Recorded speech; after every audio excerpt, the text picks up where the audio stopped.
Ganito daw pala ka-love nitong si John Rendes, itong si Nora Honor.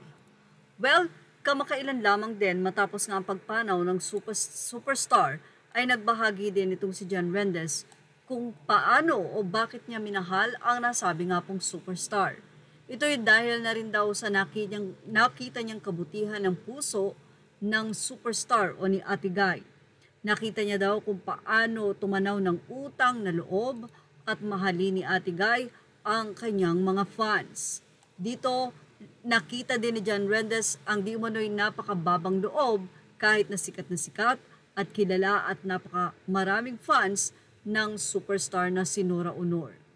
Kahit tinutuligsa ay patuloy ngang inaalala ni John Rendes ang nasabi nga pong si Nora Honor. Actually, sa kanyang Facebook page, may mga tumutuligsa sa kanya pero mayroon din namang mga nagpapasalamat. Ibinahagi ni John Rendes ang video na ito kung saan ipinagluto niya ang superstar na si Ate Guy at may kiss pa ito sa ulo.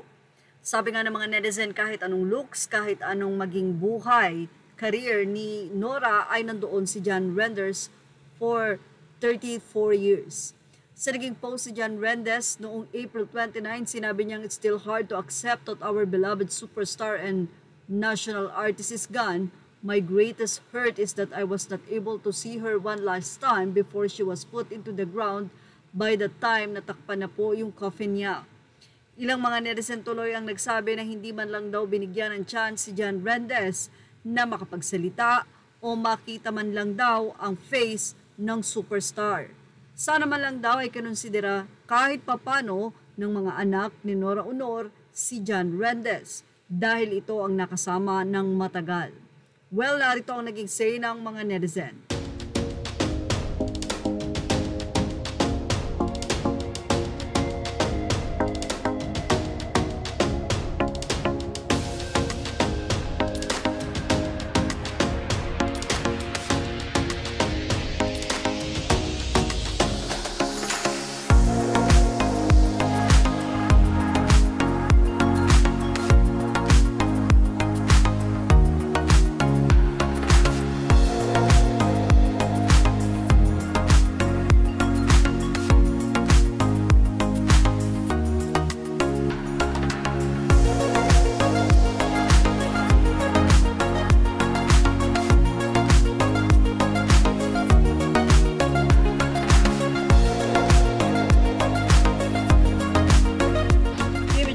Credit to the rightful owners. Thank you for watching. Show us now.